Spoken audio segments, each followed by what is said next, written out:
wanita cantik itu hanya memakan satu buah jujube. Namun, pada detik berikutnya, dia terjebak oleh kotak jujube.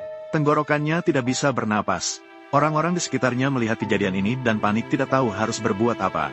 Untungnya, seorang pria parubaya pekerja kasar menemukan wanita cantik itu dalam bahaya besar. Segera, dia mengangkatnya dan menggunakan metode Heimlich untuk pertolongan pertama. Setelah beberapa saat melakukan pertolongan, wanita cantik itu akhirnya memuntahkan kotak jujube dari tenggorokannya. Namun, setelah selamat dari maut, dia tidak hanya tidak berterima kasih kepada sang paman atas jasa penyelamatan nyawanya. Sebaliknya, dia langsung menamparkan sang paman dengan keras. Tadi ingin mencari keuntungan dariku, kan? Sang paman yang kuat segera menjelaskan bahwa dia hanya ingin menyelamatkan nyawanya dan terpaksa melakukannya. Sepatu hak tingginya menggesek tubuh sang paman. Dia bahkan mengoncomnya untuk segera berlutut dan meminta maaf. Jika tidak, dia akan melapor ke polisi. Namun, pada saat itu, anak sang paman yang merupakan seorang supervisor grup tiba-tiba datang ke lokasi. Sampai mendengar supervisor memanggilnya, wanita yang dominan, dia baru menyadari bahwa dia telah salah sasaran. Segera, tanpa ragu, dia berlutut dan buru-buru meminta maaf kepada sang paman. Dia menyatakan bahwa dia tidak tahu diri tadi dan berharap bisa mendapatkan pengampunan dari sang paman. Namun, melihat ayahnya diperlakukan buruk, bagaimana mungkin pemuda itu membiarkannya begitu saja? Segera memerintahkan pengawal untuk mengusirnya dan memecatnya dari perusahaan. Mari kita semua kembali ke desa dulu. Baiklah, ayo pergi. Ternyata hari ini adalah hari pernikahan pemuda itu.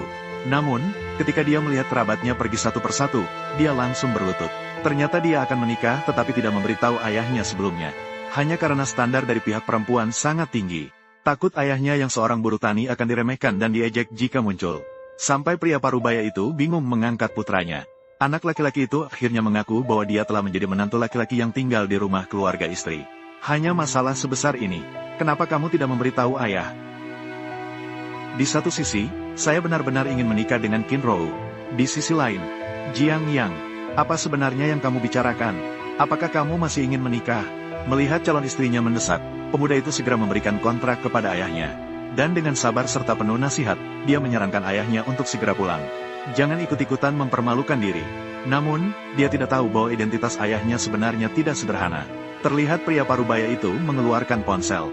Lalu dia menelepon anak perempuan angkat CEO-nya. Kakek angkat, ada apa? Saya dengar kamu akan datang ke desa untuk menghadiri pernikahan anak laki-lakiku.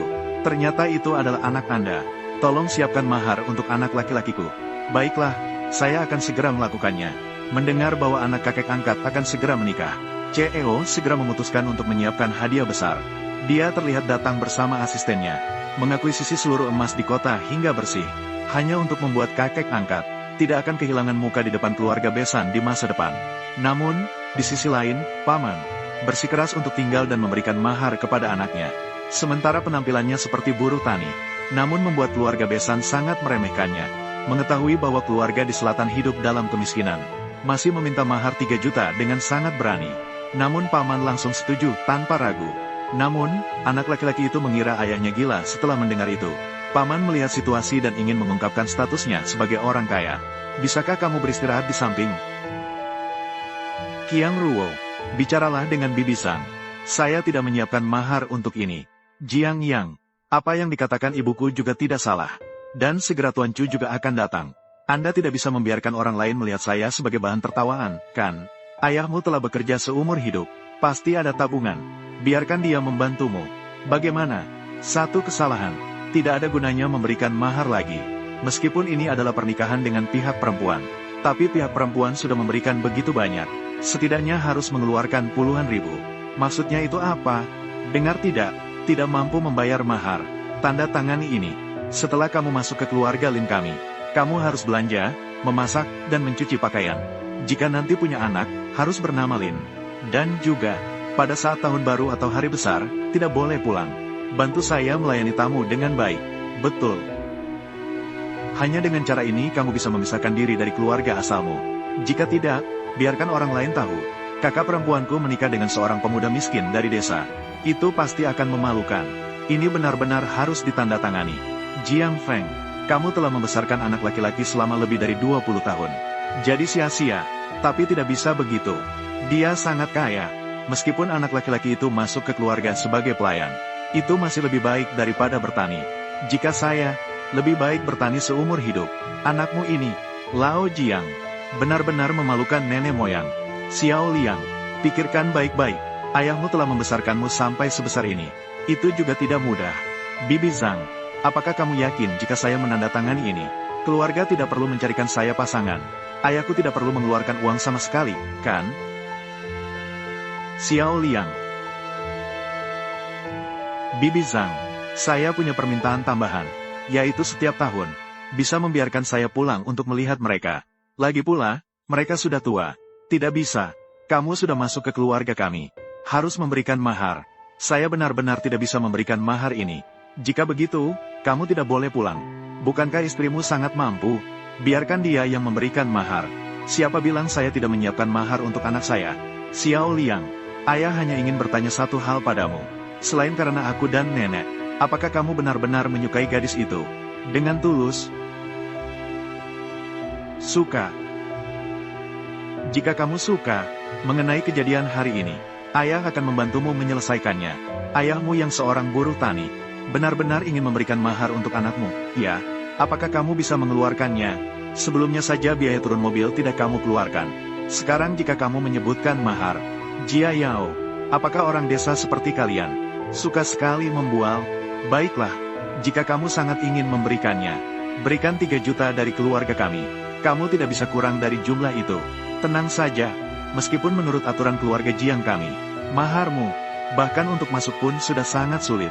Jauh lebih sedikit dibandingkan mahar yang aku siapkan untuk anakku.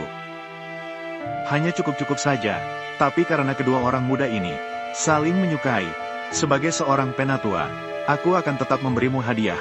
Tapi aku punya satu permintaan, yaitu biarkan anakku menikah secara resmi, tanpa menjadi menantu yang tinggal di rumah istri. Apa yang sedang kamu lamuni? 3 juta. Kamu tidak akan berkata, mas kawin yang kamu berikan untuk anak laki-lakimu, pasti lebih banyak dari kita, kan? Lagi pula, kamu tahu mengapa anak laki-lakimu harus masuk ke keluarga kami, kan? Itu karena kakakku segera akan melakukan kerjasama dengan Tuan Chu yang kaya. Mas kawin ini jangan bilang 3 juta. 30 juta pun dianggap sedikit. 30 juta. Iya, Tuan Chu yang dia maksud. Tidak mungkin itu adalah orang tercinta kita, yang bernilai 1000 miliar itu, Chu Tingyu, kan? Dengar-dengar dia juga seorang wanita cantik. Baru sekitar 25 atau 26. Dengar tidak? Bahkan orang biasa pun tahu, Tuan Chu yang kaya itu orang besar seperti apa. Anak laki-lakimu bisa masuk ke keluarga kami. Itu pasti di atas kuburan nenek moyang kalian. Mengeluarkan asap. Jangan bilang itu bukan rumah mewah. Hari ini memang anak laki-lakimu sudah mengangkat derajat orang lain. Kamu adalah anak laki-lakiku. Jika bicara tentang mengangkat derajat, itu juga mereka yang mengangkat derajat. Baiklah, karena kamu sangat tidak ingin anak laki-lakimu masuk, aku memberimu kesempatan ini. Keluarkan mas kawin. Tidak boleh kurang dari 30 juta. Apakah kamu mampu memberikannya? Xinghua, bagaimana kamu bisa berbicara seperti itu dengan ibuku? Jelas-jelas kamu yang membuat acara ini menjadi milikku. Jika dia benar-benar ayah yang baik, dia seharusnya sudah mengeluarkan mas kawin. Haruskah sampai seperti ini? Dia benar-benar mencintaiku. Kurangi membela ayahmu. Sudahlah, sudahlah. Mas kawin, mas kawin. Kalau punya kemampuan, tunjukkanlah. Bukankah ini akan merugikan Xiao Liang? Jika bisa memberikan mas kawin, apakah Xiao Liang harus menjadi menantu?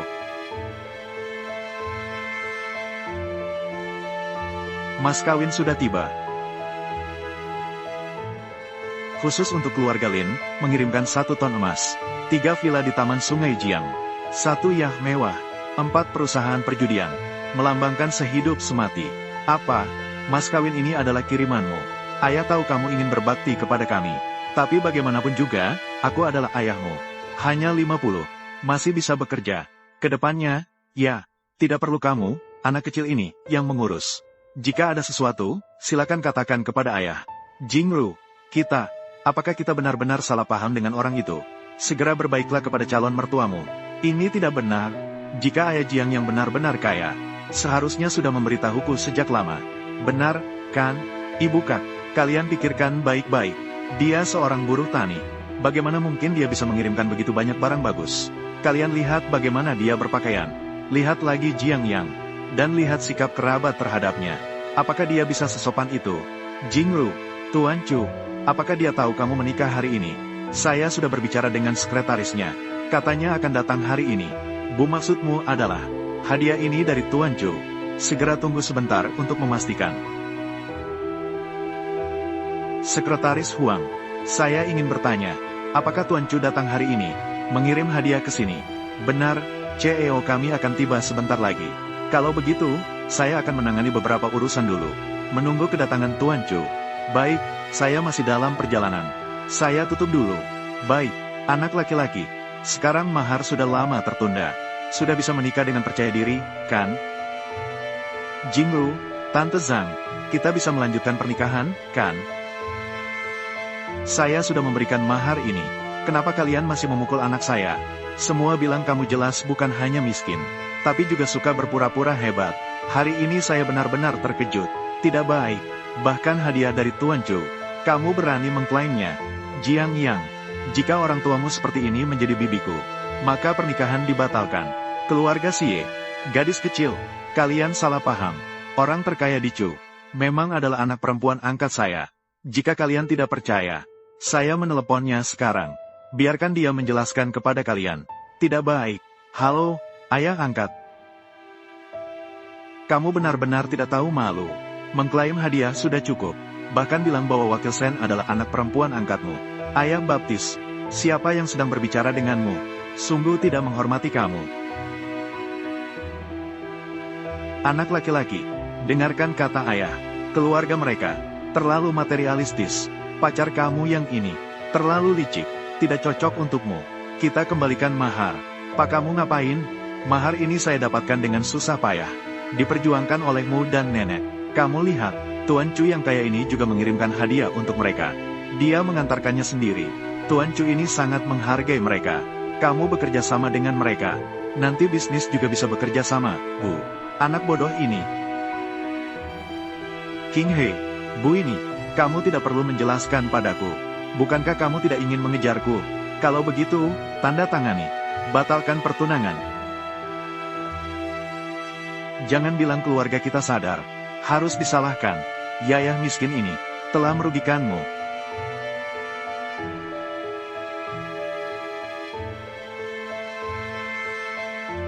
Apa maksudmu? Urusan pernikahanmu, ayah akan membantumu merencanakannya. Tapi sebelum itu, aku akan membantu menyelesaikannya terlebih dahulu. Mau apa? Membatalkan pertunangan boleh, tapi harus mundur. Itu juga ditarik oleh anak saya. Kau si miskin mati. Apa hakmu untuk membatalkan pertunangan? Harus mundur. Juga keluarga kami yang mundur lebih dulu. Tolong jangan katakan itu lagi. Kapan ayah pernah sis kamu? Tuan Chu yang kaya itu. Memang dia anak perempuan angkat saya. Mas kawin itu. Itulah yang dia inginkan. Ayah, tolong jangan katakan itu. Urusan sekarang. Aku akan menanganinya. Mulai sekarang. Jangan katakan sepatah kata pun, ya. King He, saya tahu kamu sedang marah sekarang. Tapi dia tetap ayah saya. Kembali. Minta maaf kepada semua orang. Di acara pernikahan. Mari kita lanjutkan dengan harmonis, ya. Saya akan memberi kamu satu kesempatan terakhir. Ini adalah perjanjian pemutusan hubungan. Jika kamu setuju untuk menandatangani, memutuskan hubungan sepenuhnya dengan ayahmu. Hal-hal hari ini, saya bisa anggap, tidak pernah terjadi. Jiang Yang, silakan pilih, membatalkan pertunangan, atau memutuskan hubungan dengan si miskin ini. Memutuskan hubungan.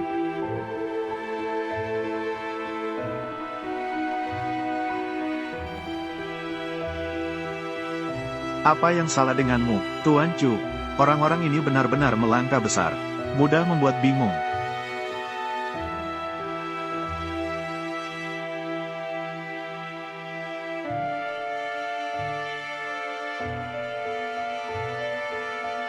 Terlihat sangat cemas. Ayah angkat tidak mengizinkan, kan? Gadis yang kau cintai juga. Jika begitu, orang yang akan dipuji hari ini, itu aku. Ayah angkat tidak mengizinkan, kan? Apa? Siapa yang begitu berani?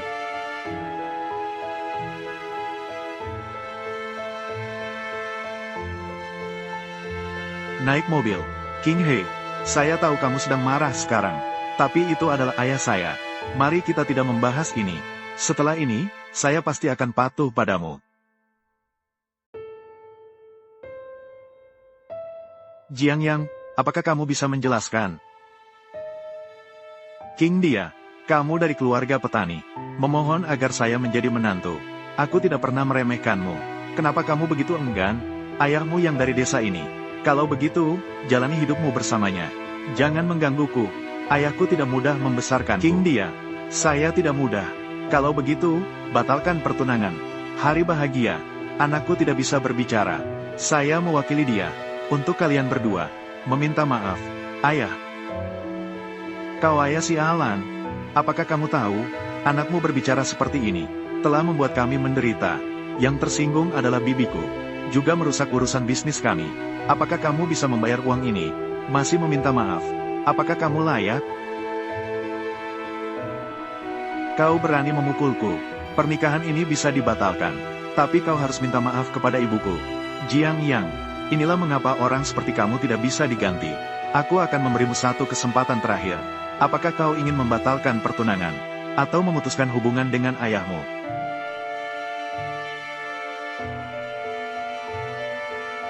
Jiang Yang, tidak peduli pilihan apa yang Anda buat. Aku menghormatimu.